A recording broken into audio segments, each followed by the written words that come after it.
Ok, le dimanche à Bamako, d'habitude c'est le jour de mariage, mais désormais c'est devenu le grain des entrepreneurs. C'est ça. Donc bonsoir à tous et bienvenue au grain des entrepreneurs. Comme d'habitude, je suis avec Ablaye Konaté, mon co-animateur. Ablaye, bonsoir et bienvenue. Bonsoir CEO, merci. Alors aujourd'hui Ablaye, on va parler communication, c'est ton domaine. Donc on a comme invité une dame exceptionnelle qu'on a connue il y a très peu de temps quand même. Une Mais... du domaine. Ah, mais elle fait fureur quand même, en tout cas sur les réseaux. Et des gens nous ont réclamé en commentaire plusieurs fois, inviter telle personne, inviter. Ok. Donc aujourd'hui, on a pu vous dénicher Sarah. C'était pas facile de l'avoir. Mais Sarah, bien. Donc Sarah, bonsoir et bienvenue au Grain des Entrepreneurs. Bonsoir ici, j'espère que tu vas bien. Ça va, Dieu merci. Alors, Konaté, Ouais. quelle est la première question qu'on va poser à Sarah? Bon, on va aller dans le vif du sujet. Ok. Ça, avant d'expliquer ce que c'est CM, Ok. Community Management. Community Management, Puis, ok. voilà, on enchaîne en même temps. D'accord. Mais avant de rentrer dans le vif du sujet, est-ce qu'il ne serait pas bien que Sarah nous parle un peu de son parcours? C'est vrai. Sa personne, qui est Sarah 1, secondo, quelle formation elle a eu à faire? Est-ce qu'à la base, c'était ça la communication? Si ce n'est pas le cas, la reconversion est venue comment? Etc. Sarah? Ouais. Ça, c'est des questions. Hein. Je vais essayer d'être un peu plus rapide. Ok. En réalité, Ok. j'ai une formation de base, je dis bien de base, je me suis arrêtée en chemin. J'ai fait 2 ans en droit public. Droit public, d'accord. Mais, comme vous le savez, l'université publique là, bref, compliqué. je me suis arrêtée en 2e année. Ok. Ensuite, je me suis inscrite dans une université privée. Ok. Et là, je voulais vraiment être journaliste. Donc, Ok. à la base, j'ai commencé la première année, 2e année, avec une formation de journalisme, communication. D'accord. Sauf que à partir de la 2e année, j'avais déjà fait un premier stage que j'avais fait dans la presse écrite. Ok. Ensuite, 2e stage, community management. D'accord. Et donc, pour la 3e année, c'est quelque chose que j'avais déjà embrassé, que j'avais déjà aimé. Et donc, à la 3e année, marketing communication. Donc j'ai une licence en marketing communication et actuellement je suis en train de faire un master encore en marketing communication. Donc dites-vous déjà qu'à la base, sincèrement, c'est un métier que déjà à partir de 2020, c'est un métier que je connaissais même pas. Donc j'ai commencé à partir de 2021 et j'ai eu de la chance parce que déjà mon premier stage de 3 mois, j'ai été directement embauchée. Et j'ai eu aussi encore de la chance parce que j'ai eu le temps d'apprendre en agence. Ok. Vraiment, j'étais dans une agence et ce qui est vraiment intéressant quand on est dans les agences là, on se retrouve à travailler sur 5 projets, 10 projets, on gère plusieurs clients, ce qui fait même le temps d'expérience évolue très vite. Très vite. Le fait de se retrouver sur plusieurs clients, tu gères des projets différents, l'expérience elle vient et voilà, c'est comme ça que j'ai évolué jusqu'à aujourd'hui. Aujourd'hui encore je travaille. Je suis pas entrepreneur. Hein. D'accord. Précision. Je précise, je suis pas entrepreneur. Ok. Je travaille pour 2 agences en simultané, déjà, en freelance maintenant. Ok. Et en même temps aussi, je fais d'autres freelance, j'accompagne des personnes. Ok. Quand j'ai le temps, je le fais. Quand je n'ai pas le temps, je le fais, mais je le fais avec d'autres personnes. Ok. Voilà. Donc, je suis pas entrepreneur, mais je suis freelance. Voilà, juste freelance. Ok, Konaté, je pense que je vais pas zapper cette partie parce que tu le sais déjà. En tant que formateur, moi j'aime bien prendre les points saillants parce que ça permet aux gens de comprendre l'essentiel de la chose. La première des choses, c'est qu'elle me renvoie à mes anciennes vidéos qui sont sur les réseaux sociaux. Il y a une vidéo où j'ai l'habitude de dire aux gens, évitez d'avoir des gros diplômes sans expérience professionnelle. Et que c'est très bon de travailler d'abord avec les petits diplômes professionnels qu'on a. Le fait qu'elle ait fait des stages l'a orientée dans le bon choix déjà. Ouais. Ça, c'est un. Secondo, ce que je comprends, c'est que elle me dit qu'elle était en agence. Bon, l'agence, c'est approximativement comme chez nous, les cabinets d'expertise. Et dans les cabinets, il y a quelque chose, il y a du vent qu'on vend aux jeunes, les dire qu'on vous exploite, etc.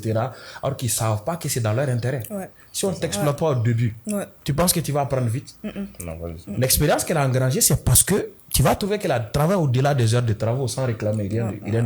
Ouais. Ça, c'est un. Secondo, c'est-à-dire que ça me renvoie à quelque chose. Elle n'a vraiment pas violé les escaliers de la réussite pour moi, quoi. Et maintenant, on va arriver au 3e point qui est le fait qu'elle dise qu'elle n'est pas entrepreneur, qu'elle est freelance, qu'elle est... Non, en fait... Il faudrait qu'elle éclaircisse. Non, en tout cas, même si elle refuse de l'éclaircir, non, on va l'éclaircir. Parce que c'est vrai qu'il y a 2 types d'entrepreneurs. Il y a 2 types d'entrepreneurs. Donc, il y a les auto-entrepreneurs et il y a ceux qui ont carrément une entreprise ou un système. Ça va, on se comprend? elle est là à la première phase, en fait, qui est l'auto-emploi. Elle est auto-entrepreneur, mais elle n'aime pas le titre d'entrepreneur. C'est ça le problème. Le fait de ne pas l'aimer ne veut pas dire qu'on ne l'est pas. Parce que si elle dit qu'elle travaille dans 2 entreprises de façon simultanée, c'est qu'elle ne travaille pas dans des entreprises. Elle est en consulting avec ces entreprises-là. Donc, ces entreprises lui donnent des contrats de prestation. Donc, elle preste. Ça veut dire qu'elle est en auto-emploi, elle est déjà entrepreneur. En plus de ça, elle a la possibilité de faire encore d'autres trucs et dans le même domaine, sans que ça ne soit une concurrence déloyale. Ça veut dire que c'est une entreprise, elle est entrepreneur en fait. Voilà, en français facile. Donc, on a dit, je pense aujourd'hui, c'est toi qui dois poser les questions. Hein. Non, Ça, c'est ton domaine. c'est ça. On va poser des questions. Et j'ai demandé des questions pour Konaté aussi. C'est votre domaine, donc aujourd'hui, moi aussi, je vais profiter pour apprendre. Hein. Il n'y a pas de souci. Ok. Sarah, mais qu'est-ce qui t'a fait aimer le community management? À quel moment tu t'es dit, bah, ça, il faut, ce métier-là est fait pour moi? Je pense que c'est venu sans que je le sache en réalité. Parce que quand je suis partie en agence, déjà, l'objectif c'était juste de faire un stage. Vu que j'avais déjà fait... Bon, moi, déjà, quand j'ai commencé l'université, vu que j'étais déjà en retard de 2 années, je me disais que première année, déjà, je vais faire un stage. Deuxième année encore, je vais faire un stage. Donc, deuxième année, je tombe sur une offre d'offre. Déjà, c'était pas un stage. C'était une offre d'embauche pour du community management. Donc, je postule. Comme j'avais pas assez d'expérience, on m'a dit, bon, toi... tu n'as pas assez d'expérience, mais on va te prendre pour un stage. Et donc, le stage s'est bien passé. Après 3 mois, on m'a embauché. Mais, sauf que le truc, les X, c'est que j'étais déjà très, très fan des réseaux sociaux. J'ai adoré les réseaux. Je passais déjà toutes mes journées sur les réseaux sociaux. Et en plus de passer toutes mes journées sur les réseaux sociaux, j'avais déjà... à l'époque, je tenais un petit blog. J'aimais écrire. Et comme je voulais être journaliste, à la presse écrite déjà, juste pour écrire. Je me suis dit, bon, pourquoi ne pas écrire, mais pour les réseaux sociaux. Tout simplement. C'est comme ça. Et vu que j'avais déjà, je connaissais un peu les réseaux sociaux, je me dis, bon, peut-être que pour moi, finalement, c'est pas d'écrire pour la presse écrite, mais peut-être que c'est juste pour écrire sur les réseaux sociaux. Et comme j'étais en agence, franchement, je vous dis, les stress et tout ça, l'adrénaline, ça fait que tu vas aimer. Et j'ai eu vraiment de la chance parce que j'ai été formée avec les meilleurs. J'ai été formée et à l'époque, l'agence où j'étais, c'est un groupe qui a une filiale ici au Mali, mais la grande filiale, elle est à Dakar. Et quand j'ai été embauchée à l'époque, il y avait déjà les chefs de projet qui étaient venus. Et donc, il m'a vraiment pris sous son aile. Il était vraiment très bien. Donc, c'est lui qui m'a appris pratiquement 60 voire 70% de tout ce que j'essaie aujourd'hui. Absolument. Donc, rien que ça, j'ai su que il faut que je sois sur les réseaux sociaux. En tout cas, il faut que ça soit le boulot que je... C'est que ça rendu tout par de la passion. La passion. C'est ça. Elle était passionnée des réseaux sociaux. Et quand tu demandes n'importe quel community manager, elle va te sortir les mêmes mots. Bien sûr, d'autres choses peuvent te pousser vers le community manager, mais de base, tu es fan des réseaux sociaux. Tu aimais déjà postuler. Et après, tu cherches d'autres compétences, d'autres trucs en fait, pour compléter. C'est ça. Le community management qui devient de plus en plus un métier beaucoup plus convoité, surtout par les entreprises. On sait aujourd'hui que la communication digitale, ça fait partie... Bon, on ne peut même plus ignorer, on ne peut plus parler de communication sans pour autant toucher le digital. On est obligé. Pratiquement 40% de la communication se passe sur... Plus de 50% même se passe sur le digital aujourd'hui. Absolument. Alors, selon toi, est-ce qu'on peut devenir community manager sans faire le domaine de la communication à l'université? Bien sûr. Bien sûr. Pratiquement toutes les personnes que je connais aujourd'hui qui sont CM n'ont pas de formation en marketing ou n'ont pas eu de formation en digital, à proprement dit à l'université. C'est un métier qu'ils ont aimé et puis ils ont fait une reconversion. Et comme le community management, c'est pas un métier où tu vas aller à l'école pour aller apprendre. C'est un métier qu'on apprend à aimer, on apprend à développer des compétences en travaillant avec d'autres personnes, en s'auto-formant, etc. Donc, à ce niveau, c'est plus accessible, même si on n'a pas à faire de formation à la base. Mais le plus important, c'est vraiment d'aimer et d'être passionné. Parce que, bien vrai que c'est un métier qui est très convoité, comme Konaté l'a dit, ça demande aussi beaucoup de petites compétences qu'on n'a pas forcément. Quand on n'a pas là, c'est difficile. C'est difficile. Et c'est des compétences qu'on n'apprend pas forcément également à l'université. À l'école. Effectivement, c'est ce que j'allais dire en fait. Parce que ça fait partie de l'un de mes critères de sélection même. Parce que quand je dois recruter, ce que je regarde maintenant, c'est pas le CV. Parce que les plus mauvaises expériences que j'ai eues avec mes employés, c'est avec les personnes qui ont eu à étudier la communication à l'université et qui ont des licences, qui ont des masters. En réalité, mes plus bons éléments, dans mon entreprise, c'est des personnes qui ont fait une reconversion, d'autres qui n'ont même pas fait d'école en réalité. Non. Tu vois? Et donc, mais qui sont très bons dans leur domaine.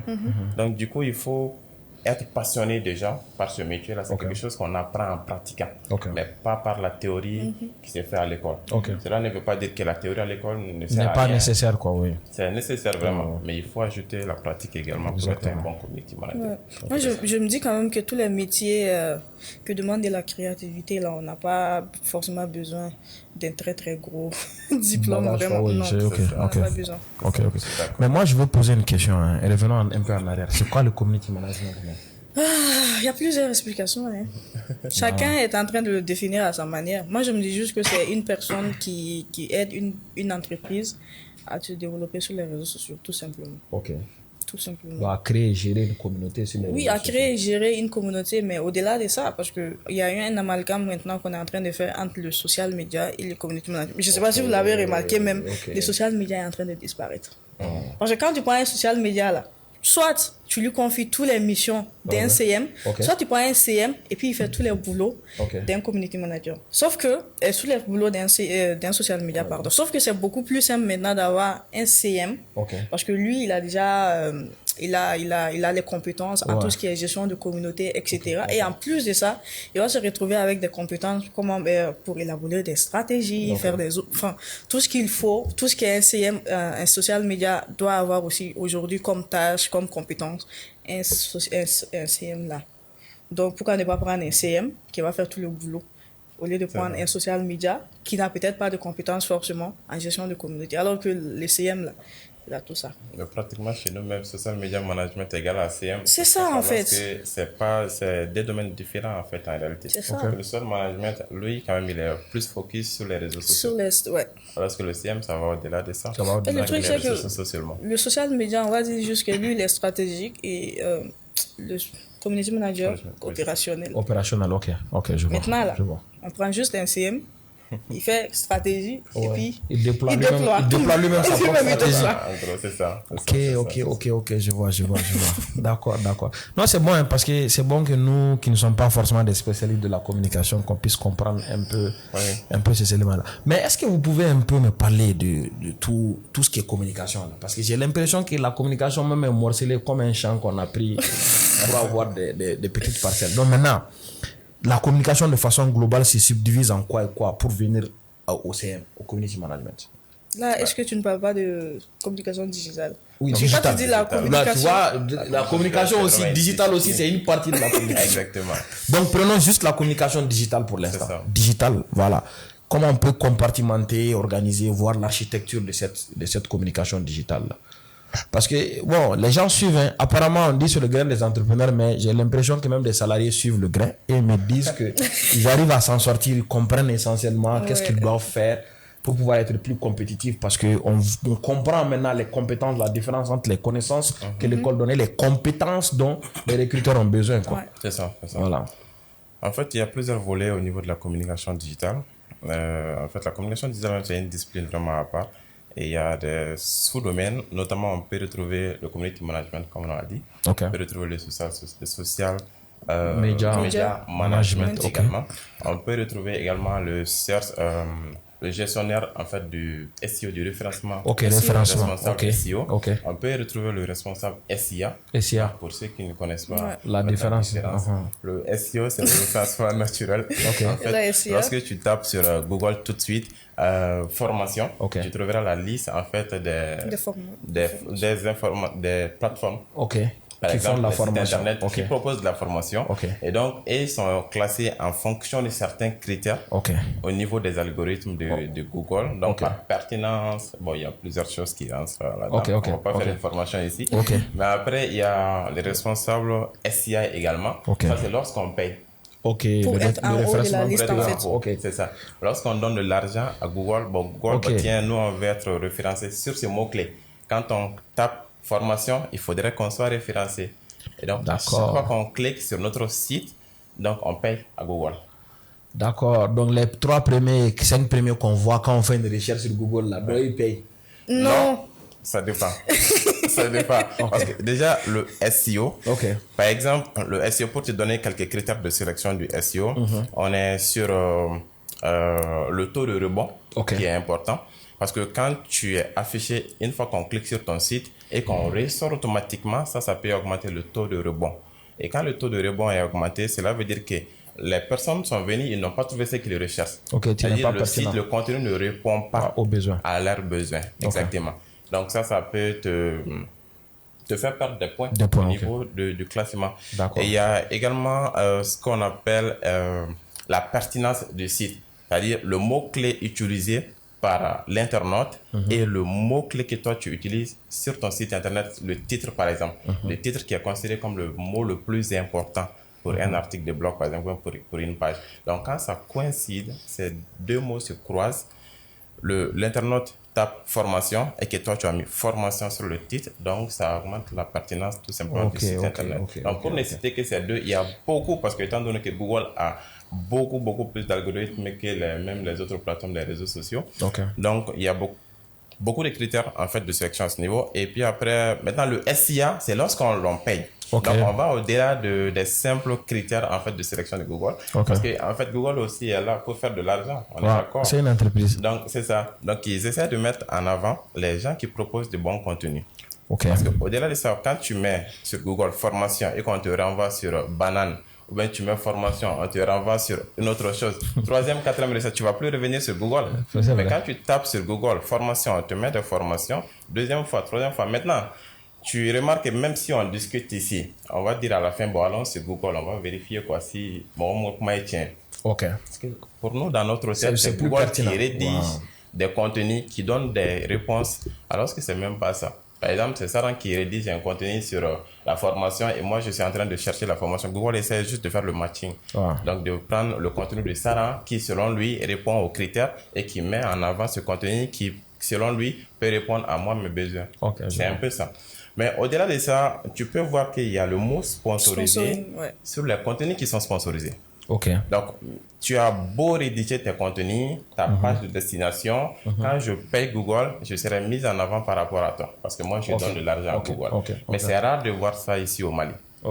C'est rare de voir ça. Même quand je prends l'exemple sur ça dans mes formations, j'active le VPN pour me mettre en Europe, aux États-Unis, pour faire des recherches. En fait, là-bas, on le fait. Donc, dans chaque domaine, tu trouveras des contenus sponsorisés. Tu vois, donc tu peux avoir beaucoup de types de publicité, c'est vraiment beaucoup trop, shopping, Google Shares, display et tout ça, on va pas rentrer dans les détails. Mais juste pour que tu puisses comprendre, pour identifier le contenu organique et le contenu sponsorisé, c'est le mot sponsorisé là qui fait la différence. D'accord. Le mot sponsorisé sera toujours affiché. C'est la même chose même sur les réseaux sociaux. Quand tu regardes les posts sponsorisés sur les réseaux sociaux, tu verras sponsorisé. Donc c'est un peu ça la différence des deux. L'un est payant, l'autre est gratuit. Après ça, pour revenir en fait sur les sous-domaines de la communication digitale, il y a la gestion des réseaux, il y a les réseaux sociaux. On avait parlé de social media, on dit ça. Et puis après, on a cité SEO, on a cité SIA, on a cité community management. Après, il y a tout ce qui est design graphique aussi. Le graphisme, oui, c'est ça. Il y a tout ce qui est vidéo. Les vidéastes aussi. Voilà, vidéastes également. Et puis, je pense que même, voilà, je pense que c'est ça. Hein. Sauf si ça veut ajouter quelque chose. On a aussi les chefs de projet. Ça, c'est vraiment pour les grandes entreprises. Je pense qu'on a les chefs de projet, on a les designers. En tout cas, en fait, par exemple, quand on va dans une entreprise, là, en tout cas, une grande entreprise qui a les moyens et qui a, par exemple, un domaine, une partie qui est absolument liée, un département qui est absolument dédié à tout ce qui est communication digitale. Là, tu vas voir qu'il y a un chef de projet. Il y a peut-être un social media, un community manager, un vidéaste, un graphiste. Et le problème, c'est que tout ça, là, tous ces métiers-là, ils sont liés. Par exemple, le chef de projet, lui, il va juste gérer, il va faire le nécessaire pour que toutes les personnes qui sont dans ce département-là fassent leur boulot.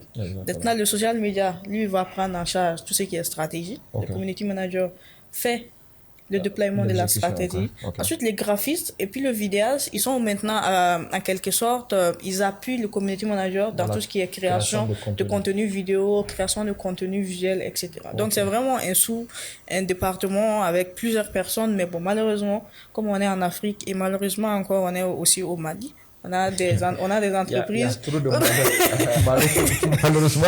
On a des entreprises où on a peut-être qu'un seul CM. Ouais. Ou peut-être juste 2 personnes, 3 personnes. Mais ils s'en sortent. C'est pourquoi j'ai dit un CM a plusieurs casquettes. On a des CM, même moi y compris.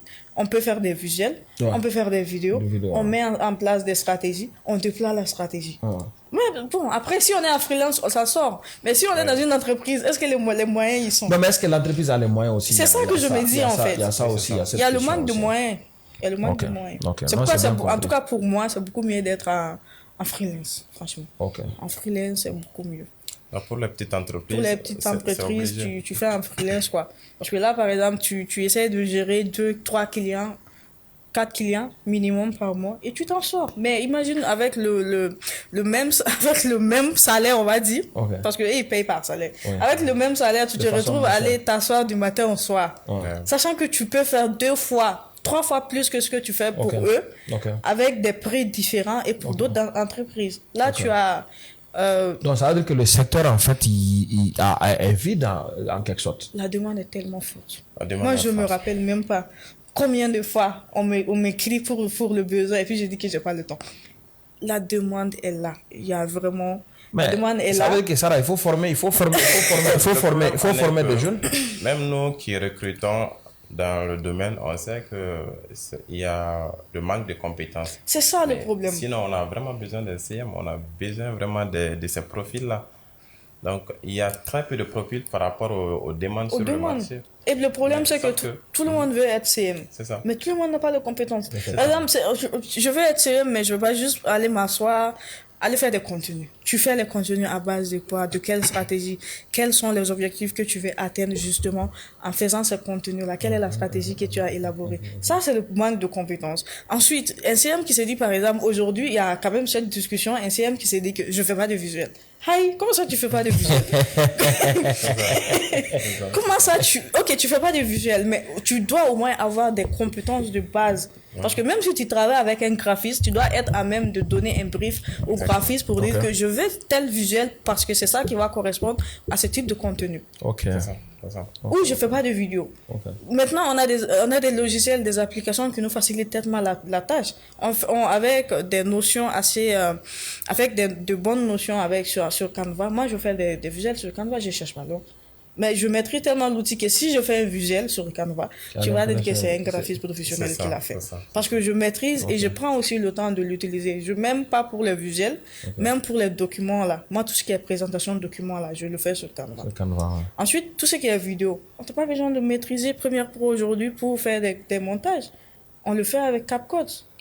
Tu t'assois chaque jour 1 heure devant YouTube, tu regardes les tutos. 1 mois, 2 mois, 3 mois, tu pourras faire toi-même tes propres vidéos. Et là, on n'a pas encore besoin de caméras professionnelles pour faire des contenus. Parce que pratiquement, quand tu travailles pour les petites entreprises, ils vont te demander de te déplacer pour aller faire des contenus vidéo. Tu as un très bon téléphone, un bon smartphone, iPhone, Android, tout ce que vous voulez, avec de la bonne qualité image, photo. Tu te déplaces, tu fais des vidéos pour ton client. Tu fais les montages sur CapCut et tu es bon. Donc, aujourd'hui, en tout cas, en termes de community management, ce que les gens recherchent surtout, c'est un community manager qui est capable de créer des contenus. C'est vrai. Je te disais tantôt que les plus mauvaises expériences que nous avons eues, en tout cas dans notre entreprise, c'est avec les personnes qui ont eu à étudier même dans le domaine de la communication digitale. Et là, ce que nous, on fait maintenant, si on doit recruter, nous allons voir les profils. Les profils des personnes qui mentionnent community manager sur leur profil sur LinkedIn. On essaie de voir est-ce qu'ils communiquent d'abord. Et ça, c'est le plus important.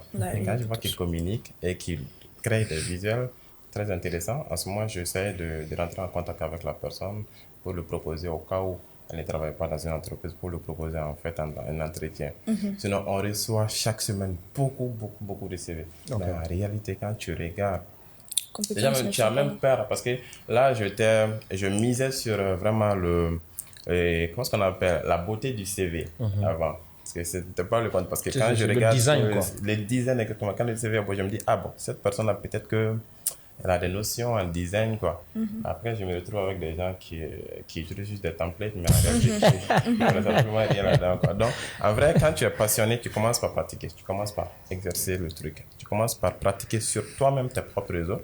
Et ça traverse. Je pense que même ça, tu trouves qui trouvent vraiment des contrats à travers juste les posts sur les réseaux sociaux. Et tous les community managers, c'est comme ça aujourd'hui. À travers juste les posts que tu fais, les entreprises te contactent pour que tu puisses communiquer pour eux. Donc, ils n'ont qu'à arrêter à envoyer les CV partout. Ils n'ont qu'à communiquer seulement. Communiquer, tout simplement. Communiquer seulement. Montre ce que tu sais faire. Donc, Konaté, j'ai un point saillant sur cette question-là. Parce que moi, je l'ai écrit dans mon livre. Mais je pense que ce serait bien parce que beaucoup pensent que le livre est uniquement destiné aux chercheurs d'emploi. Mais le livre serait bon aussi pour ceux qui veulent recruter. Dedans, qu'est-ce que j'ai dit? J'ai dit que le CV et la lettre de motivation n'ont pas pour objectif de te donner directement un emploi. Ils ont pour objectif d'attirer l'attention du recruteur. Exactement. Maintenant, c'est après un test et un entretien qu'on a l'emploi. Donc, ça veut dire que dans ton process que tu viens d'expliquer tout de suite, il y a une étape que tu brûles, qui est le test. Tu ne fais pas le test, en fait. Après la réception du CV, quand il y a une impression, tu passes directement à l'entretien. Et souvent, tu donnes la chance. Alors qu'il faut tester. Et le test permet réellement de voir les capacités intrinsèques de la personne. Donc, c'est pour dire que le CV a une portée limitée. Donc, quand tu déplaces sa portée, il y a de fortes chances que ça t'induise en erreur aussi, quoi. Voilà, ok. Pour laquelle je mise même plus sur le CV en réalité. Exactement, exactement. Même carrément écarté. Exactement. Parce qu'aujourd'hui, les pages des réseaux sociaux, c'est un CV. Pour moi, oui, je me rappelle l'avoir dit une fois dans un de mes posts, je disais que le personal branding aujourd'hui, là, c'est le CV. C'est le CV. Sur le CV, c'est vraiment un CV. C'est un CV. LinkedIn et peut-être même tous les réseaux sociaux, hein, même Facebook. Tous les réseaux. Bien sûr. Si on l'utilise de manière professionnelle, ça devient... En fait, dans le recrutement, je vous précise, hein, dans le recrutement, après l'entretien, il y a 2 phases, 2 étapes que beaucoup négligent. C'est pour ça dans mon livre encore, j'ai dit que l'entretien d'abord, c'est avant, pendant et après. Les gens font focus sur le pendant, là, qui est le temps qu'on est face à un recruteur en train d'échanger. Il y a avant, qui peut briser le pendant. L'avant, c'est le fait de connaître l'endroit. Tu vois, c'est le fait de faire l'itinéraire, préparer tout ce que tu dois porter, etc. Faire des recherches sur la structure. Ça, c'est l'avant. Mais il y a l'après qui beaucoup négligent. Et dans l'après, il y a 2 éléments qui sont essentiels. La première des choses, c'est la e-réputation. C'est ça. Après avoir échangé avec toi, on va sur les réseaux sociaux voir qui tu es. Qui tu es, c'est ça. Ouais. Aujourd'hui, les réseaux sociaux sont des moyens qui permettent aux recruteurs d'avoir plus d'informations sur la personne qu'on veut recruter. Ça, c'est un premier pas. Donc, tu vois que c'est un avancé pour dire que c'est un autre CV encore. Et secondo, il y a les références. Là, on est passé, on est référencé. On va forcément parler avec ces personnes références-là afin de pouvoir choisir. Donc, vous voyez qu'on est rentré en recherche d'emploi encore dans l'affaire là. OK. Et ça c'est vraiment important. Hein. Donc, les jeunes n'ont qu'à vraiment arrêter d'aller déposer des CV. OK. Ils n'ont qu'à faire ce qu'ils doivent faire, en fait. Moi, je me dis démontrer en réalité. Oui, vas-y, continue. Vas-y. Je me dis aujourd'hui, par exemple, un jeune qui communique bien sur LinkedIn, il a plus de chances d'être recruté. Par exemple, peut-être que tu es sur LinkedIn, mais il y a une entreprise que tu as en tête et là où tu veux travailler.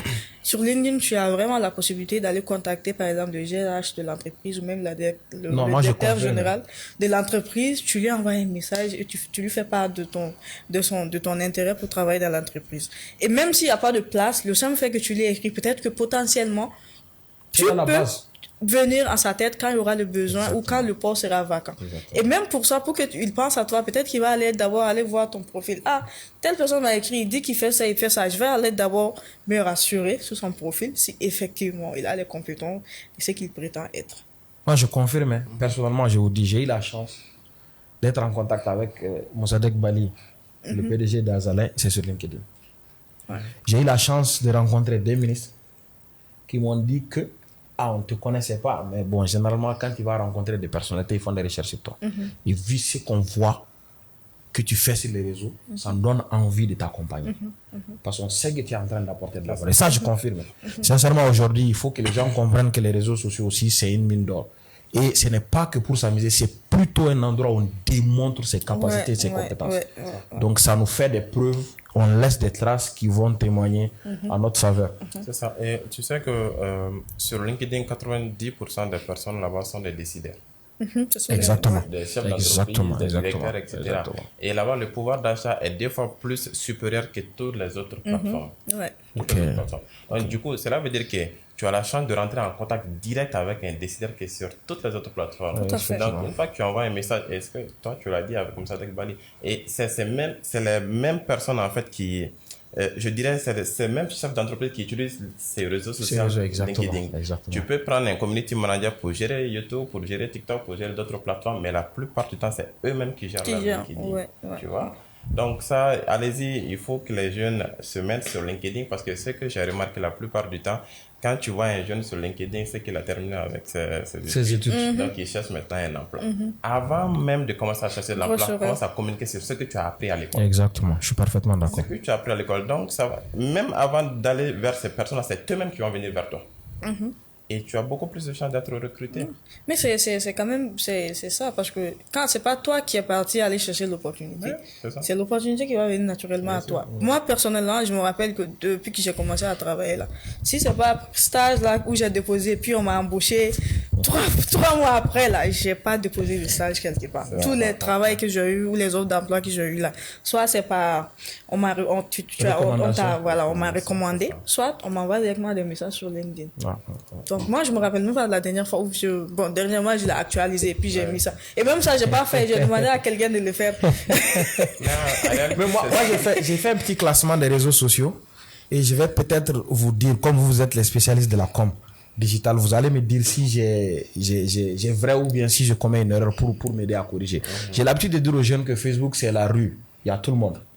J'ai l'habitude de dire aux jeunes que LinkedIn, c'est le bureau. C'est là où tout le monde est sérieux, c'est professionnel. C'est là où tu ne vois pas les photos mondiales de baptême et mariage. J'ai l'habitude de dire que TikTok, c'est le marché. C'est là où tu vois tout le monde crier à ça.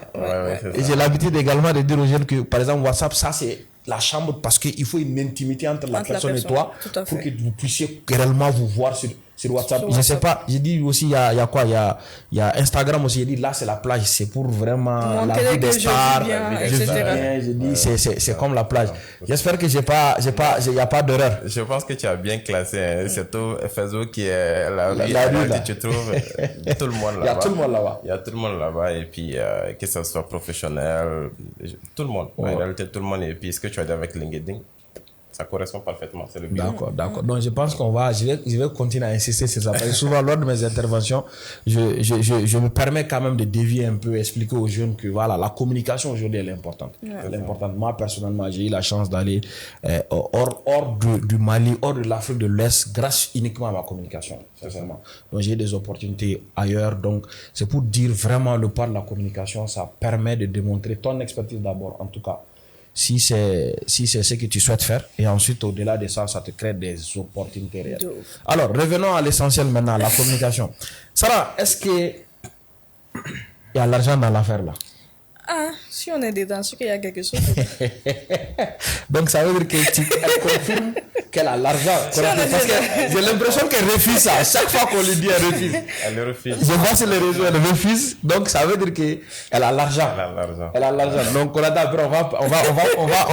lui envoyer une petite note pour prendre un peu notre part. Franchement, je me dis que c'est un métier que, franchement, si tu es une passionnée comme moi ou un passionné, si c'est quelque chose que tu veux réellement faire et en faire un gagne-pain, tu peux facilement t'en sortir. Parce que comme je le dis encore au Mali, il y a tellement de demandes et les gens ont besoin de quelqu'un qui peut les créer des contenus de A à Z, pas simplement faire du community management. Ils ont souvent aussi juste besoin de quelqu'un qui peut leur faire des vidéos. Parce que là, aujourd'hui, on sait que c'est la vidéo qui marche. Donc souvent, tu peux proposer tes services pour plusieurs besoins, soit en community management, à création de contenu vidéo, etc. Cela va dépendre surtout de tes expertises, mais si tu n'as pas d'expertise dans tout ceci, quelles sont les offres exactement que tu peux offrir aujourd'hui? Donc, je pense quand même, si tu es bon, que tu as les compétences, tu peux vraiment, en tout cas, avoir pas avoir ce que tu veux, mais tu peux vivre bien. Tu peux bien vivre. Elle a eu ce qu'elle veut, au-delà de ce qu'elle a eu maintenant. Tu sais ce que ça rend. L'avantage aussi en est que tu n'as pas besoin de bac plus 10 pour être un community manager. Je te jure qu'il te faut un mois d'emblée. Chaque jour, tu te mets à apprendre à regarder des vidéos. N'achète même pas de formation payante. Va sur YouTube. En tout cas, tu ne seras pas expert en un mois, mais tu auras la notion des bases qui peut te permettre de gérer la communication des petites structures, des petites entreprises. Tu commences, tout le monde, on a commencé avec les 25 000, les 50 000, mais là, il faut demander combien on paye ça par mois. Voilà, donc du coup, en fait, plus tu le fais, plus tu gagnes en crédibilité, plus tu gagnes en expérience et plus ton salaire aussi grimpe. C'est ça. Donc, c'est accessible à tout le monde. Tout le monde, en réalité. À partir du moment où tu peux écrire et lire, ben, tu comprends en fait ce qu'on te dit, en tout cas, que ce soit en français ou en anglais, en tout cas, tu peux apprendre sur Internet. Et une fois que tu as cette possibilité, que ce soit de LinkedIn Learning, que ce soit de YouTube, et j'ai l'habitude de dire aussi que Google, c'est le premier professeur. C'est notre premier professeur. Et bon, quand je parle de Google, il y a YouTube aussi parce que ça appartient aussi bien évidemment à Google. Donc, c'est vraiment votre premier professeur. Vous n'avez pas besoin d'aller faire 4 ans à l'université pour maîtriser les réseaux sociaux. Et juste dans votre chambre avec la connexion. Et tous les jeunes aujourd'hui ont les moyens vraiment de se payer un forfait pour se connecter. S'il n'y a pas de Wi-Fi à la maison, tu payes le forfait parce que tu as l'habitude de le faire. Et tu apprends. Donc, on doit juste quitter cet état de consommateur et devenir producteur, tout simplement. Et c'est ce que les jeunes doivent comprendre. On ne recrute pas parce qu'on voit des choses sur votre CV, mais parce que vous maîtrisez en fait le truc. C'est ça. D'accord. Maintenant, mais moi, je veux savoir, pour un entrepreneur débutant qui n'a pas assez de moyens, par exemple, pour recruter, soit ou pour payer un freelancer, par exemple, voilà, qu'est-ce que vous pouvez lui conseiller en ce temps? Est-ce que c'est à l'entrepreneur lui-même de se former, se débrouiller? Moi, c'est ce que je conseille. Parce que si tu dois faire appel à, en tout cas, un CM opérationnel qui est bon, ça c'est minimum 150, 200 000, minimum, vraiment. C'est lui qui va vraiment faire tout ce que tu veux pour toi sur les réseaux sociaux. Mais au-delà de ça, tu n'as pas les moyens de t'offrir les services de quelqu'un que tu vas payer à 150, voire 200 000 francs. Ces 150 000 francs, tu peux les payer une seule fois dans une formation pour toi-même voir comment tu peux gérer tes réseaux sociaux et faire de la création de contenu vidéo. Tu peux même te limiter à de la création de contenu vidéo. Juste tout ça. Maintenant, quand tu vas voir que tu vas te développer, parce que la création de contenu vidéo, ça donne beaucoup de visibilité. Quelqu'un qui communique avec la vidéo en seulement 6 mois, s'il le fait bien, il va avoir beaucoup de visibilité et au-delà de ça, beaucoup de notoriété. Et donc, quand on a de la notoriété naturellement, plus de clients, plus d'entrée d'argent. C'est une suite logique. Et à partir de là, tu peux voir, par exemple, à partir de là, tu te dis, bon, peut-être maintenant tout va bien, peut-être plus de boulot parce que tu as de la notoriété, donc plus de clients. Là, je peux voir si je peux prendre quelqu'un qui va gérer cet aspect et moi, je vais me concentrer sur ce qui est plus important à ce moment-là. Mais au début, vraiment, je recommande pas, quoi. Ouais, d'en prendre. Parce que souvent aussi, c'est une casse-tête. Tu prends quelqu'un, tu n'arrives pas à payer à la fin du mois. C'est un peu compliqué. Le mieux, c'est de se former. Et d'ailleurs, moi-même, en termes d'entrepreneuriat, je demandais parce que moi, je donne aussi des conseils aux entrepreneurs que je suis. Et j'ai l'habitude même de leur dire que c'est plus intéressant qu'un entrepreneur délègue quelque chose qu'il maîtrise. Parce que là, tu peux mieux superviser, en fait. C'est ça. Donc, ce serait bon qu'un entrepreneur, je dis au début, l'entrepreneur, il est le tout de l'entreprise. Donc, il doit savoir tout faire, donc il doit se débrouiller en tout. Donc, si on n'a pas les moyens, c'est aussi une chance. Hein. C'est vrai que ça fatigue plus, mais c'est une chance. Devant, on se rend compte que c'est une chance. Parce que ça te permet de bien contrôler le travail que tout le monde fait, de donner ton avis. Voilà, et ne pas se faire berner, quoi. C'est ça. Mais maintenant, revenons sur ce point. Mais peut-être, ça en parle souvent de branding personnel. Pour ceux qui ne connaissent pas. Le personal branding. Personal branding, exactement. Tu peux juste expliquer. Personal branding, c'est bon. Après, il y a, par exemple, tout le monde dit, on parle de personal branding, mais il y a quelque chose quand même à souligner à ce point, ça ne se limite pas aux réseaux sociaux. Quand on dit personal branding, il ne faut pas que les gens disent qu'on communique sur les réseaux sociaux, on est en train de construire notre personal branding. Non. On peut faire même 80% de notre personal branding sur les réseaux sociaux, mais ça ne se limite pas sur les réseaux sociaux. Ça va aussi en dehors des réseaux sociaux. Mais les réseaux sociaux contribuent énormément à notre personal branding. Et le personal branding, c'est tout simplement la manière dont tu veux que les gens te voient ou la perception que les gens vont avoir de toi par rapport à ton métier. Tout simplement. Et je pense qu'aujourd'hui, c'est pas du tout difficile de construire son personal branding. Surtout en tout cas, même si on commence sur les réseaux sociaux aujourd'hui, c'est carrément pas difficile. Et comme on le dit, comme Konaté vient de dire, ça passe surtout par la création de contenu. Il faut juste créer du contenu. Par exemple, aujourd'hui, quand on parle de marketing digital, on parle d'IA. Quelqu'un qui est sur les réseaux sociaux, qui est sur TikTok ou qui est sur Facebook, directement, il va penser à Konaté. Absolument, je suis d'accord. Tout simplement parce qu'il est là, on le voit chaque jour, il est là. Réel, il a créé un personal branding tellement fort que quand même quand on n'attend pas son nom dans tout ce qui est intelligence artificielle ou dans tout ce qui est marketing digital, quelqu'un va se dire que si Konaté ne rejoint pas cette idée-là, ça veut dire que c'est pas clair. Non, c'est une réalité parce que moi personnellement, c'est la personne que j'appelle en termes de conseil, tout ce qui concerne la communication. Donc ça, vous voyez même en dehors des réseaux sociaux, on fait appel à lui. C'est une réalité. Donc ça, c'est quand même... La qualité de l'image, je peux dire que pratiquement même Air Media est né de là, hein. C'est vraiment de la jalousie. Ça, je ne vais pas mentir aux gens. Parce que quand tu vois du contenu vidéo au Mali de qualité, c'est pas un Malien qui l'a fait. Et ça me torturait personnellement. Ouais. Et d'un coup, je tombe sur une vidéo. Je regarde une fois, deux fois. Je dis, mais ce jeune-là, il est bon. Ouais. Comment il arrive à faire ces mêmes qualités de vidéo au Mali? Alors que j'ai l'impression qu'on dirait que les Maliens, Dieu nous a dit que non, on n'a pas droit à ça. Et c'est là que je rentre en contact, je me dis que non, en fait, il y a un certain nombre de choses qu'il faut avoir, les types la qualité de tes appareils, les lumières, etc. Mais il dit, ok, j'ai dit, mais moi, je compte même lancer quelque chose. Peut-être qu'on pourra même ouvrir à tout le monde, voilà, les gens puissent utiliser, et puis qu'on fasse des plateaux aussi. Et voilà. Donc, on a lancé comme ça, on a débuté, et puis, c'est bon, le studio est prêt, c'est la première personne qui me rend visite. On discute en 15 minutes aussi, on a l'idée du grain des entrepreneurs et puis on lance encore. Donc c'est pour dire que, effectivement, tu as raison, le personal branding, ça veut dire qu'il vient de raconter en fait l'histoire des Media comme ça. Donc c'est pour dire, et vraiment, on n'a pas besoin qu'il te dise quelque chose, tu sais déjà qui il est, qu'est-ce qu'il fait, qu'est-ce qu'il sait faire, quoi. En réalité, c'est ça vraiment la définition du personal branding. Tout simple. La manière dont tu veux être perçu par les autres. Et ce que Sarah fait, ce que toi tu fais, vous faites la même chose, vous faites du personal branding. Donc, ne faites pas semblant comme s'il y a on donne des exemples. Et je pense que tous les entrepreneurs ont besoin de ça aujourd'hui. Tous les entrepreneurs. La plupart du temps, même on voit des cas, mais non, c'est parce que ni tiki qu'on le veut, non. Mais non, c'est parce que ni bien. Même quand tu regardes. Même en termes de formation. Quand quelqu'un achète une formation chez moi, je me dis que la personne a la possibilité peut-être d'avoir les mêmes informations sur YouTube. Mais qu'est-ce qui fait que la personne vient justement acheter la formation? C'est pour moi et c'est pour mon expérience. C'est juste la personne, c'est juste moi que la personne est en train d'acheter. Hein. Exactement. Juste mon expérience, tout simplement. Confirme. Les formations. Au début, on ne faisait que des formations que nous-mêmes, Boiré et moi, on pouvait animer. C'est ça. Après, les gens m'ont décidé, il faut chercher d'autres formateurs. Nous, on veut les attestations de repères formation. C'est comme ça qu'on a ouvert d'autres branches. Et on a mis des critères, on a mis une formation des formateurs pour que les formateurs comprennent comment nous-mêmes nous concevons et nous animons nos modules. Parce que ça doit être uniforme. Ensuite, on a eu des gens qui ont pu accepter ça. On est parti. Et des jeunes comme nous aussi qu'on peut faire bouger. Et c'est parti. Fort heureusement, ça a bien donné. Les formateurs là aussi sont bons, ça donne de l'ampleur. En réalité, même, j'ai expérimenté ce même cas. Hein. En réalité, j'organise des formations. Bon, à un moment donné, je me suis dit, bon, est-ce que c'est pas mieux de déléguer ça et puis de faire autre chose?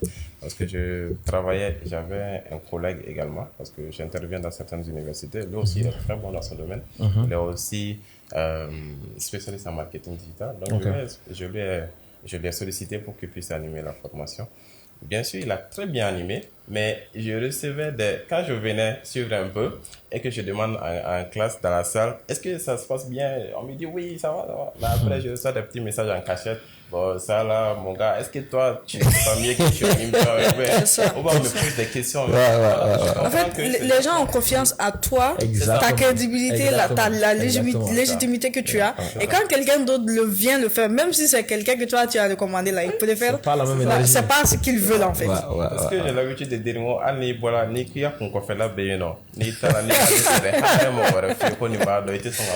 qu'il est même plus fort que lui, mais c'est vrai que cette chaleur l'a fait que... C'est ça. Ce que je me disais, moi, tu animes Kenera. Donc, je comprends parfaitement parce qu'ils veulent que c'est moi qui anime la formation. Mais pas parce que l'autre là ne maîtrise pas, en réalité. Et ça, c'est vraiment la puissance du personal branding également. Et ça, c'est très important. Tous les entrepreneurs aujourd'hui doivent faire du personal branding, doivent communiquer sur leur propre image. Exactement. Mais Sarah, on peut parler un peu de freelance parce que pour moi, en fait, l'avenir de l'emploi, c'est le freelance, en fait. Voilà, l'emploi pour moi ne va pas totalement disparaître parce que pour tous ceux qui n'ont pas assez de compétences sont obligés de passer par là. Mais arrivé à un certain niveau, bon, beaucoup de conditions, les besoins personnels, la capacité de paiement de l'entrepreneur vont faire que malheureusement, on ne peut pas conserver tout le monde. Parce que moi, j'ai l'habitude de dire ça même aux personnes du cabinet. J'ai dit, OK, dans chaque chose qu'on crée ici, songez à demain devenir un associé. Nous, on est très ouvert. Parce que c'est deux cas. Soit dans l'avenir, tu deviens un associé, soit dans l'avenir, tu nous quittes. C'est clair. Parce que le salaire ne peut pas croître de façon linéaire et continue. À un moment donné, ça va avoir un pic.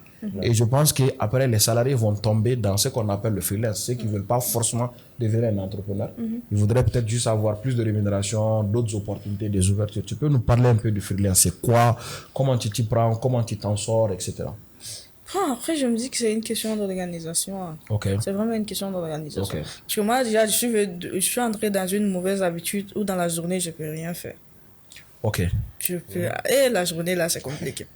Parce que, en fait, je me suis habitué à travailler la nuit. Je peux rester sur mon ordinateur à travailler jusqu'à 4 heures, 5 heures. Okay. Et même hier, j'ai dormi, même après la pluie. Wow. Donc, tu vois, c'est compliqué. Wow. Déjà, quand on est en freelance, on peut s'autoriser le fait, par exemple, de faire les tâches que tu dois avoir demain, tu le fais ce soir, puis tu te couches. Okay. Et quand tu es encore avec plusieurs clients ou tu travailles avec plusieurs entreprises, c'est la même chose. Okay. Mais ce qui peut être intéressant et ce qui est bien en freelance, c'est que tu as la capacité, par exemple, d'être rémunéré, d'avoir une rémunération mensuelle 2 fois plus, 3 fois plus, 4 fois plus que ce que tu fais en agence, par exemple. Quand tu es en agence, tu travailles sur 5 projets. Toi seul, tu gères 5 clients, 6 clients, avec le même salaire. Supposons, juste banalement, on te paye 200 000 francs par mois. Tu es dans une agence, on te paye 200 000 francs par mois. Tu es au bureau du matin au soir. Tu es sur 5 clients. Ça veut dire que c'est toi qui gères stratégie, création de contenu pour ces 5 clients. Le soir, tu rentres. Mais quand tu es en freelance, tu peux avoir 5 clients qui te payent 200 000 francs. Alors qu'avec une seule agence, là, c'est le même seul salaire que tu gagnes. Mais quand tu es en freelance, même si tu as 4 clients qui te payent 150 000 francs, tu t'en sors. Et tu t'en sors peut-être plus même qu'un fonctionnaire. C'est 150 000 francs multipliés par 4. Et tu as le libre arbitre sur tes va-et-vient. Et en freelance, la plupart du temps, quand on demande à ce que tu sois là, peut-être qu'il y a quelque chose d'urgent, ou il y a peut-être une couverture que tu dois aller couvrir. En tout cas, tu as le libre choix sur tes mouvements. Et au-delà de ça, même s'il y a quelque chose que tu dois aller couvrir là, tu es déjà au courant. C'est-à-dire qu'on te dit déjà une semaine que tel jour, il y a telle activité pour tel client, il faudrait que tu sois là pour faire telle ou telle chose. Et donc, en fonction de ça, tu gères toi-même tes programmes et tu es monotone. Moi, franchement, c'est comme ça que... Ça, on va faire fuir nos employés. Non, mais elle va pas faire fuir, mais je pense que c'est bon de parler de ça, mais surtout aussi qu'elle nous dise la nécessité de débuter comme salarié. Quels sont les avantages de ça, par exemple? Non, et surtout en agence. En agence. Oui, par exemple, comme elle a dit, agence, ça c'est en communication. Chez nous, par exemple, moi je le sais. Moi-même, personnellement, j'avais eu la chance d'avoir une offre d'environ 1,8 million quand j'avais 200 000 en cabinet. Mais j'ai refusé parce que mon objectif était de devenir expert comptable. Et chez nous, je sais qu'en partant là-bas, j'allais être comme Adriano. J'allais savoir jouer du PGO seulement. Mais en restant en cabinet, j'allais apprendre beaucoup de choses. Maintenant, dis-nous, parce que toi, tu es l'exemple typique en fait. Elle n'a pas totalement embrassé l'entrepreneuriat, elle est dans le freelance. Mais explique-nous l'avantage de commencer comme salarié. Selon toi, le timing, combien de temps, etc. Voilà, le comportement adopté. Je pense qu'au début, en tout cas, si tu débutes, moi, je suggère, en tout cas, je recommande environ 2 ans, voire 3 ans. Minimum 2 ans, quoi. Minimum, voire 3 ans en agence quand on débute. Parce que même en termes de pression, la pression que tu vas faire, surtout quand tu es CM, la pression qu'on va... En fait, c'est un métier passionnant, mais stressant. Et le stress, là, si tu ne passes pas par l'agence, voilà, et même si tu es en freelance, tu ne peux pas gérer. Tu ne peux pas gérer. Parce que moi, je me rappelle que quand j'ai commencé, même le premier stage que m'ont donné, parce que je venais surtout pour assister quelqu'un, une social media qui est devenue une amie aujourd'hui, à l'époque, qui était là, qui gérait aussi des clients. Et on m'avait confié le community management d'un des gros clients. Le jour où j'ai commencé là, le lendemain matin, ils ont convoqué une réunion d'urgence.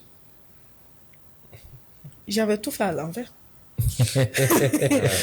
Mais si tu es en freelance là, c'est quelque chose qu'on ne va pas badiner. Ça veut dire que si tu es en freelance là, tu as perdu. Tu as perdu le marché. Mais tu es en agence, ça veut dire qu'il y a des gens qui sont là aussi pour te supporter. Exactement. pour te montrer quoi faire justement dans ces cadres-là. Et franchement, comme je l'ai dit au début, j'ai eu la personne qui m'a formé là, franchement, c'est l'une des meilleures personnes. Et quand je suis partie, il m'a dit, mais tu as fait quelque chose, tu as fait des erreurs, tu débutes, tout le monde fait des erreurs. Et c'est comme ça que j'ai commencé. Vraiment, c'est cette manière que j'ai appris et puis j'ai évolué au fur et à mesure. Mais c'est quelque chose que aujourd'hui, si je vois, je dis, mais comment est-ce que tu peux faire quelque chose comme ça? Aujourd'hui, si je vois ça, quelqu'un me fait ça, je dis, mais c'est une incompétente ou c'est un incompétent. Comment tu peux faire quelque chose comme ça? Alors que moi, quand je débutais, je l'ai fait. Mais il faut passer surtout par des choses comme ça pour apprendre. Et quand c'est pas en agence, c'est pas possible. C'est pas possible, c'est ça. Sinon, Konaté, comme je l'ai dit, personnellement, je pense que nous, notre génération, on va pas être contre les intérêts de quelqu'un. Vraiment, on va aider la personne à aller dans ce sens-là. Mais moi, je veux plus que les gens aient le maximum d'informations pour faire des choix dont ils seront responsables des conséquences. Parce que moi, je prône ça. J'ai dit même que pratiquement, je peux dire 80 voire 90% aujourd'hui des métiers qui, comment on appelle ça, que les gens aiment, vous, au côté entrepreneuriat, il est préférable de commencer en salariat. Ça donne un avantage énorme. Mais c'est bon aussi d'avoir des modèles comme ça là, qui peuvent en fait donner leur exemple de façon très concrète, quoi, qu'on puisse comprendre. Parce qu'aujourd'hui, tu la vois sur les réseaux, waouh, tu vois. Et regarde ce qu'elle a fait en une année. C'est rare de voir. Je pense que c'est toi seul qui l'a fait sur TikTok. À part toi, TikTok, je n'ai vu personne faire l'ascension que ça a eu à faire sur une année. Sur Facebook.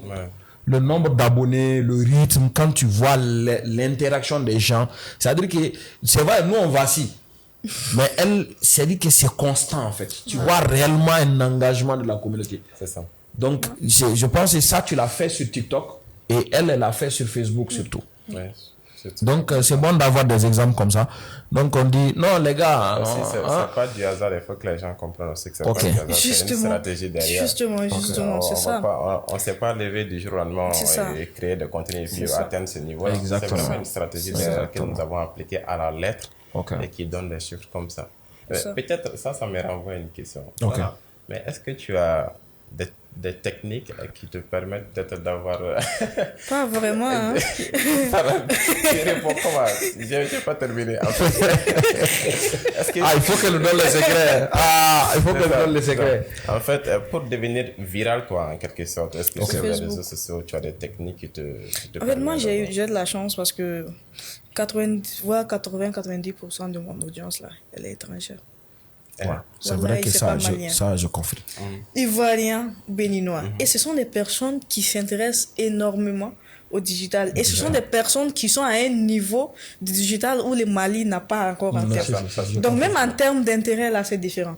Donc ce sont des personnes, quand tu leur donnes des infos utiles, des astuces utiles, quand tu donnes de la valeur ajoutée, ils te soutiennent naturellement, ils sont là. C'est ça, je suis d'accord. Bon, Malais, on check out, on soutenir à la caméra, c'est-à-dire que non, délire de dos, quoi. Je pense qu'on va profiter de ce plateau-là. Tu sais, le Mali est le pays avec le plus grand potentiel sur tout le domaine, même historiquement. Mais c'est le pays qui est dernier en termes de résultats. Tout ça parce que malheureusement, on ne se soutient pas. C'est-à-dire que les gens ont du mal à voir un de leurs briller. Et au lieu de te donner plus d'énergie pour que tu brilles encore, non, on essaye en fait de diminuer la petite énergie qu'il y a. C'est ça. Et il faut vraiment qu'on utilise ces créneaux-là. Que la personne fait du bien, pardon, dites-le, partagez son contenu, likez, écrivez même un petit message. Vous savez pas ce que ça peut changer de façon émotionnelle à quelqu'un, quoi. Même en famille, je vous dis, vous savez pas, j'appelle aussi les gens, les familles, parce que au Mali particulièrement, la famille c'est un problème. C'est un véritable problème. Les familles, vous ne soutenez pas les gens. Vous ne soutenez pas un petit message, on voit tout ce que tu fais, on sait que c'est difficile, courage, on compte sur toi, on a confiance en toi. Ça peut changer la vie de quelqu'un. Vraiment, il faut qu'on arrive à ça. J'en profite pour te remercier à ce sens, parce que ce que tu fais, vraiment, c'est rare de voir ça aussi. Voir qu'il y a un aîné vraiment qui arrive à soutenir en fait ses cadets. Et quand je vois mon nom ou bien ma photo sur ton réseau, ça me fait tellement plaisir que c'est pas possible, parce que je me dis, ah oui, donc je suis remarqué aussi, donc ce que je crée aussi, donc il y a des gens qui aiment. Aussi, il y a Sio et Isaka qui aiment ça. Quand je vois Saran, quand je vois Bokar, donc c'est vraiment, ça nous encourage aussi, quoi, tu vois, ça nous encourage. Après, je pense que oui, vas-y. Allez-y. Après, je dis pas qu'ils soutiennent pas, hein, mais ils sont peu. Ouais, c'est vrai quand même qu'il y a quelques-uns qui soutiennent. Ouais, et on profite pour les dire merci. Franchement, on les remercie. Merci beaucoup. On les remercie aussi, c'est vrai. Franchement, je reçois de messages de Maliens. Franchement, ils le font. Il y en a qui partagent. Ils le font. Il y a même des Maliens, à chaque fois que je fais post là, peu importe le post, ils partagent. Ils me laissent des messages. Souvent même, j'ai tellement de messages que je ne peux pas répondre. Mais, contrairement à mon audience que j'ai par rapport en Côte d'Ivoire ou au Bénin ou au Burkina, à Guinée-Conakry, j'en ai pas ici. Donc, c'est pourquoi mes contenus, ils deviennent vite viraux. Non, ce que ça rend aussi, ça dépend vraiment de l'audience. Moi, c'est ce que fait pour moi mon rôle là, parce que surtout TikTok là, 80% de mon audience, c'est des Maliens. Non, mais toi, tu parles Bambara aussi. C'est ce que j'allais dire. Il y a les Guinéens quand même, il y a les Burkinabés, on met Djoulani, mais majoritairement c'est les Maliens. Non, maintenant, Bambara, on y a corroboré, mais maintenant, Bambara, mais aussi, ça, c'est quelque chose aussi à comprendre, parce que, en fait, on a un objectif pour chaque plateforme. Ah, effectivement. Parce que tu trouveras que la manière dont je communique sur TikTok est différente de la manière dont je communique sur LinkedIn, qui est différente de la manière dont je communique sur Facebook. Effectivement. Si tu remarques un peu, je publie tout sur Facebook. Ouais. Que ce soit du vidéo, image, texte, tout. La rue. C'est la rue. Donc, la définition, c'est pratiquement ça. Mais quand tu regardes LinkedIn, donc je fais des contenus en français. Et la plupart du temps, c'est des visuels, c'est des images. C'est des textes également, parce que je sais que les professionnels là-bas, c'est ce qui marche. Ils aiment lire également. Exactement. Donc, c'est une plateforme vraiment éducative. Donc, on prend du temps à consommer. Mais quand tu fais la même chose sur Facebook, ou t'as qu'à l'arrêt. Oui, c'est ce que j'ai dit l'autre jour à quelqu'un. Moi, ce que je fais, c'est des contenus trade. Par exemple, on fait l'accroche et puis le reste, on le met en commentaire. L'accroche déjà attire et puis ça envoie les gens à aller voir le reste de ce que je suis en train de dire. Mais les trades sur LinkedIn, on n'en fait pas. Mais les trades, tu peux les faire sous forme de post. Tout simplement sur LinkedIn, ou les faire, le tout ensemble, ou faire un post, un texte normal. Si tu veux même, tu fais 2 pages sur LinkedIn là, les gens vont lire. Si c'est intéressant. Et non seulement ils vont lire, ils vont mettre des commentaires constructifs. Parce que sur LinkedIn, c'est surtout ça. Comment on appelle ça? La stratégie d'engagement qui marche beaucoup là-bas. Mais sur TikTok, soit tu parles en français, soit tu parles en bambara. Moi, je suis tiraillée entre les deux. Soit je fais le bambara, soit je fais le français. Moi qui viens du Nord, là, c'est encore plus compliqué. C'est pas évident. Et puis, j'ai vu, et ce que tu fais même d'ailleurs pour ça crée de l'engagement, c'est-à-dire tu mets l'accroche au niveau de Facebook, après tu mets le reste de l'information en bas. C'est ce que Omar fait, c'est ce que pratiquement... C'est ce qui marche beaucoup sur Facebook. Merci quand même, en tout cas, on va dupliquer nous. Dupliquer veut dire quoi? On va copier. On va copier et coller. Très bien, parce que déjà, ça crée de l'engagement et aussi en termes de notation au niveau des algorithmes. Exactement. Donc, le commentaire est bien beaucoup plus que le like, c'est vrai. Parce que le truc avec l'algorithme de Facebook, c'est que plus il y a de commentaires, plus la portée organique augmente. C'est ça. Tu vois, souvent, tu vas voir que, par exemple, moi, souvent, quand je fais 2 posts, il y a 2 mois, 3 mois, et puis que c'était un post viral, si je veux que ça revienne dans le fil d'actualité, je vais aller mettre un point. Et puis, toi, tu vas rentrer dans ta fil d'actualité, tu vas voir le post qui est en haut. Alors que j'ai fait le post depuis il y a 2 mois, voire 3 mois. Donc, plus il y a de commentaires, plus la portée organique augmente. Et plus il y a des personnes qui vont voir.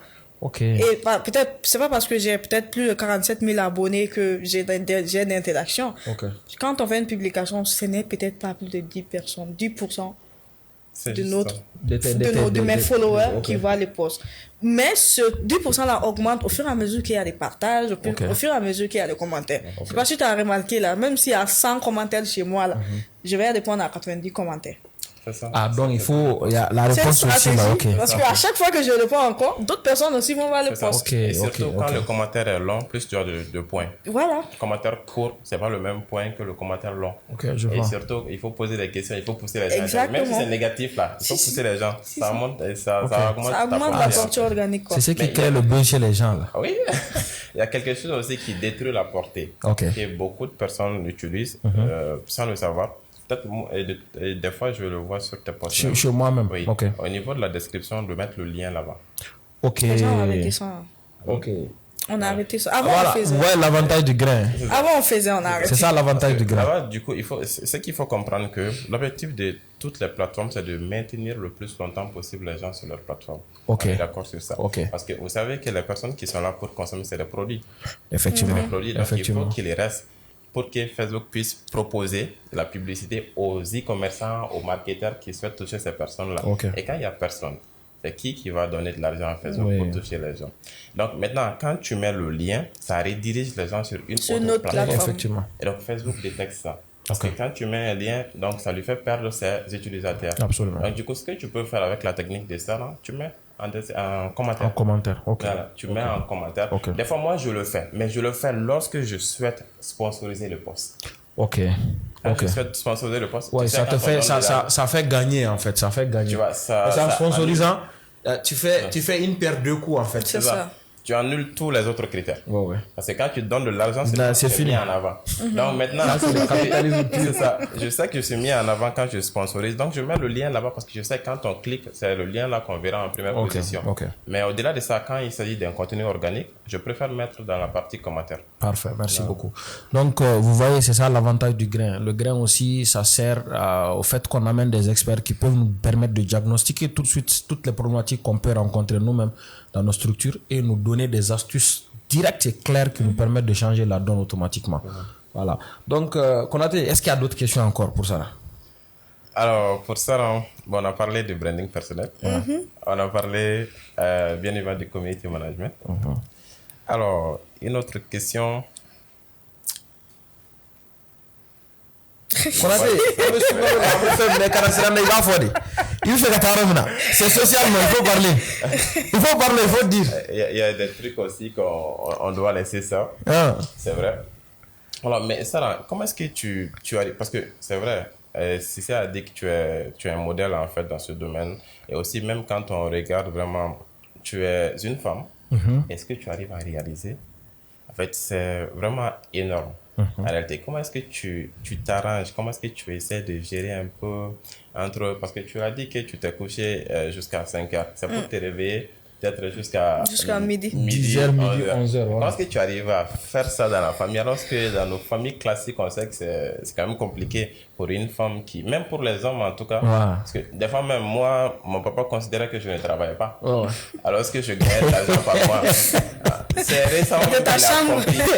récemment même qu'il a compris que ce gars-là, il fait quelque chose, même si je ne comprends pas. Même quand on lui demande qu'est-ce que le petit fait, il commence à faire ça. Après, moi, je ne sais pas. En fait, parce qu'il ne sait pas en réalité, donc du coup, c'est pas compris. C'est ce qu'on dit. Même quand tu es footballeur en famille, là, on ne te considère pas comme quelqu'un qui travaille jusqu'à ce qu'il y a un contrat professionnel. Ouais, c'est vrai. Il faut faire mais quand c'est le digital aussi, encore moins qui est considéré comment est-ce qu'on le voit en famille?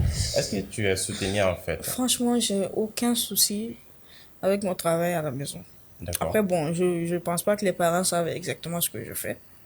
Tout ce qu'ils savent, c'est que, c'est quand même quelque chose qui a à voir avec la communication. C'est ça. Et tout ce qu'ils savent, c'est que souvent, je me réveille à 8h pour donner formation. Donc, ils m'attendent pas à aller.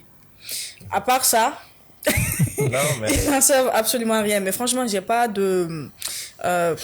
côté soutien, ça va. Franchement, les parents me soutiennent.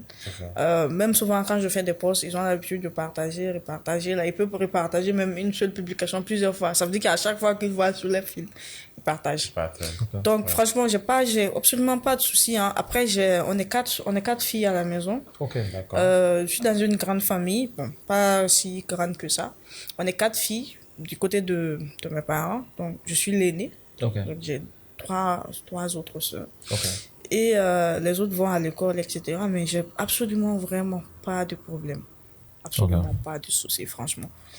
Donc, après, à la maison, je me dis qu'il y a pas grand chose à faire, je me dis. Parce que c'est à peu près la même chose que quand je partais au travail, quoi. Quand je vais au bureau, je sors le matin et puis le soir, je rentre, je me repose un peu, je reprends encore mon ordinateur et puis je continue. Jusqu'à peut-être minuit, 1h, et puis je me couche encore pour me réveiller. Donc, ils savent que je suis en télétravail. Déjà, donc, ça veut dire que je peux travailler à n'importe quel moment quand je suis à la maison. Et donc, ils me mettent absolument pas de pression. D'accord. Aucun souci.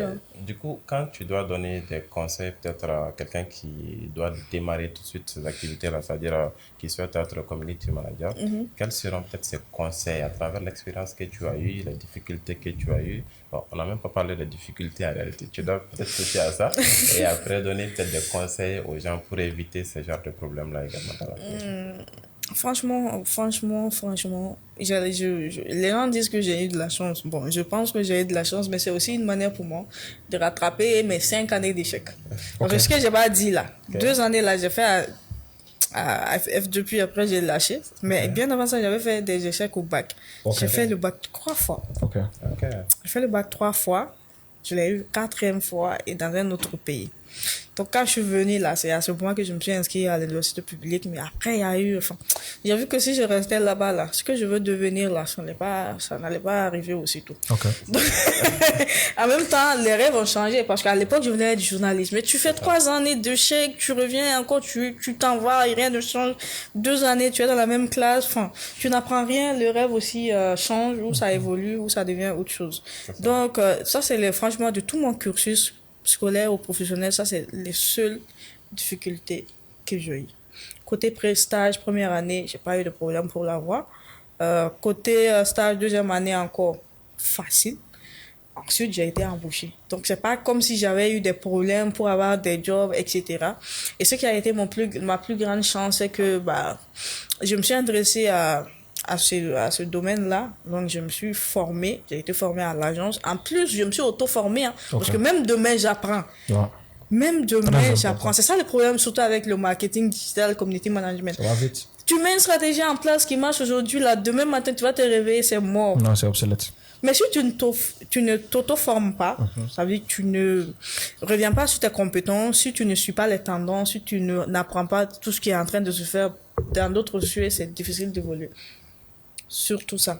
Donc ça, c'est l'une des difficultés aussi auxquelles les CM font face. Parce que ils se reposent sur leur laurier. Surtout les CM qui sont par exemple dans des agences là, qui veulent pas évoluer là. Surtout là-bas, tu as graphiste, tu as social media. Toi, tu es juste là en train de publier, répondre aux commentaires. Déjà, je suis là. Chaque jour, je reviens, je réponds aux commentaires, je réponds aux messages, je fais les publications. À la fin du mois, j'aide le social media pour faire le rapport et puis c'est tout. Mais ça ne se limite pas là. Ça, c'est l'une des difficultés. Là, tu vas te retrouver 4 ans dans une agence là, mais tu n'as rien fait. Ça, c'est comme si tu étais là, mais tu n'as fait que les bases. Mais les IA vont te supprimer. C'est clair. Les IA vont te supprimer. En réalité, parce que même récemment, il y a eu une nouvelle intelligence artificielle, les agents IA.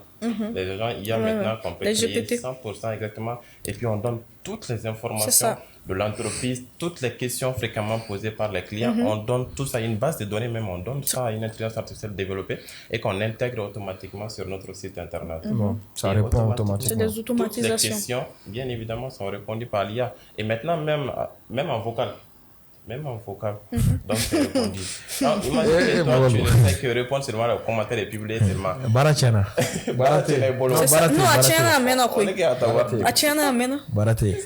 C'est grand Jarare, mais il paraît qu'on a dépassé largement l'heure. Largement. D'habitude, c'est 40 minutes, 45 minutes. Apparemment, on a dépassé 1 heure de temps même.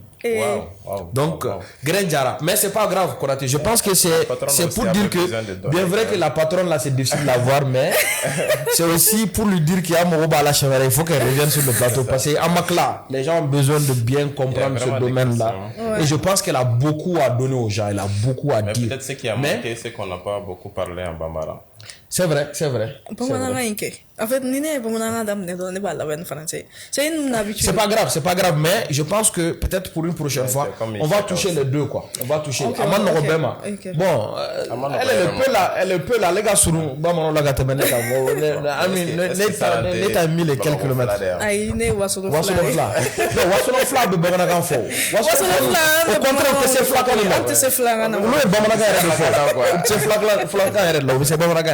Mais école nous font le bac, mais je pense que ce serait une opportunité. Bon, on kuma bamanankan ma kuma la donc chevara mais ça en wele kana ambe abe décortiquer ambe siga be kan bamanankan Konaté.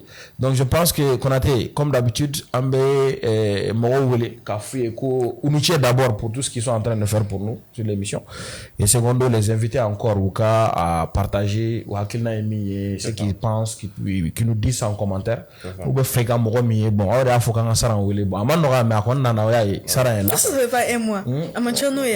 En tout cas, Achara quand même. Donc maintenant, voilà, vous pouvez nous dire aussi qui est-ce que vous voulez avoir sur le plateau des grains des entrepreneurs et on va essayer d'inviter la personne. Je souhaite avoir ici également. On peut faire un fallait Voilà, au bout de les commentaires là, en bas, on a partagé fana, kachi mogo moga laje, ou fana kuka hakilna ndama. Est-ce que tu as un dernier mot avant qu'on donne à Sarah aussi son dernier mot? Oui, si on devait résumer, on revient sur le même mot, formation autodidacte. Et je pense que la plupart des entrepreneurs qui sont passés ici ont mentionné ce mot. Formation, les jeunes doivent se former, et surtout quand il s'agit du métier digital. Donc forcément, aujourd'hui on a une stratégie, ça on l'a dit, demain ça devient obsolète. Donc tu dois vraiment perpétuellement être dans cette optique d'auto-formation, évoluer dans le monde. C'est très important. Aussi, j'appelle tous, vraiment toute la jeunesse à l'union. Donc en bout de l'union, on se rassemble. Et c'est ce que nous faisons même avec MDG. On a MDG. Bien sûr qu'on n'a pas parlé, on n'a pas tout. C'est vrai. Mais voilà. La prochaine fois, on va. C'est ça, on a vraiment cette mentalité. Non, et parler de ça, moi j'ai même peut-être une proposition de partenariat avec vous, parce que j'ai aussi des communautés de jeunes étudiants et voilà, je les oriente vers des professionnels comme vous en termes de mentorat, tout ça. Mais on viendra, je t'en avais déjà touché un mot. Oui. C'est vraiment ça en réalité, parce que ce qui me faisait vraiment mal quand je regarde sur internet, même en termes de qualité de vidéo, ce que tu avais dit, et quand on voit automatiquement, on pense aux Ivoiriens, on pense aux Sénégalais, on pense aux Béninois, Camerounais, tout ça, mais en aucun moment on ne pense aux Maliens. Et quand tu dis que tu es malien, parce que je reçois beaucoup de questions, moi je crois même pas. Quand tu dis que tu es malien, parce que déjà moi-même dans ma tête même on dit que je suis pas malien. Je dis même si j'ai dit que je suis malien, ça fait mal quoi. Ça fait mal. Ça fait mal. Et quand tu dis que tu es malien, bien sûr pour moi c'est facile de comprendre que je suis malien, mais on va dire que est-ce que tu es au Mali? Ouais, est-ce que tu es au Mali? Parce que si tu es au Mali, tu peux pas te permettre. Même si tu es au Mali, est-ce que tu n'es pas passé par un autre pays? Ça veut dire qu'on trouvera le moyen de montrer est-ce que tu as toujours vécu ici? C'est ça en réalité. Alors qu'on peut être ici, être le pur produit vraiment de ce pays-là, faire tout ici, développer tout ici, et puis faire tellement de bonnes choses là. En termes de qualité, qu'est-ce qu'on manque? Il n'y a absolument rien qui manque. Et surtout quand on parle de l'Internet, tout est accessible. On a tout. Et on a de la chance parce qu'on est dans un secteur qui n'est pas du tout concurrentiel par rapport aux autres pays où c'est carrément saturé. Vide, quoi. C'est vide ici. Et quand tu vois les gens, même quand on me demande qui sont tes concurrents dans ce domaine-là, bon, il faut que je réfléchisse d'abord pour gagner, quoi. Parce que tellement qu'Akadoro. Toi-même, tu sais que le marché t'offre, même tu n'arrives pas à couvrir, tu vas passer à concurrent comment? Ton objectif, c'est de pouvoir avoir toute cette clientèle-là d'abord. Bien sûr. Donc, du coup, les jeunes, il faudrait qu'ils comprennent que il n'y a pas de manque de métier, mais il y a manque de compétences sur le marché. Donc, il faudrait qu'ils se forment, parce qu'ils n'ont qu'à quitter dans cette médiocrité-là. Exactement. Ça va pas aller loin. Ça va pas aller loin. Donc, Malien a des étiquettes médiocres et talons au cas. Donc, c'est à nous maintenant qu'au bon en Et ça passe vraiment par la recherche de compétences, la formation. Et quand tu as quelque chose ici, les gens vont te respecter forcément. C'est ça. Donc, c'était vraiment le dernier mot que j'avais à dire. Donc, je les appelle à partager. Bon, c'est le dernier mot de Konaté.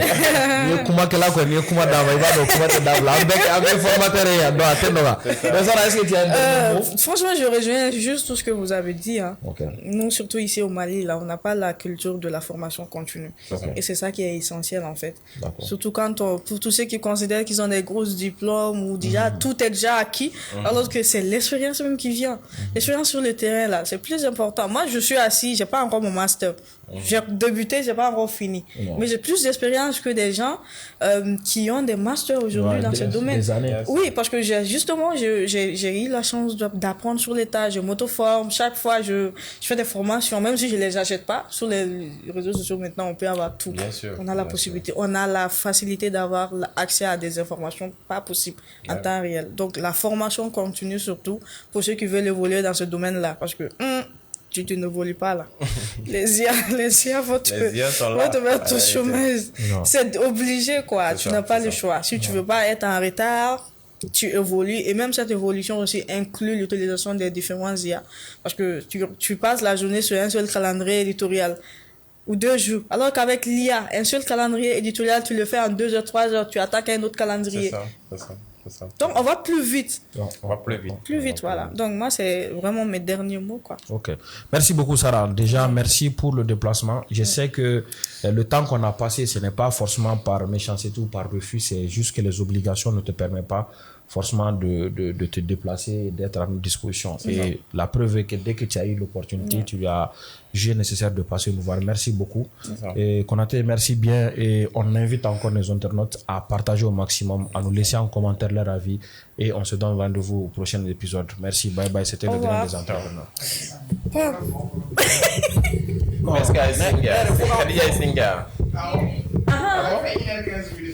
Ah bon? Wow.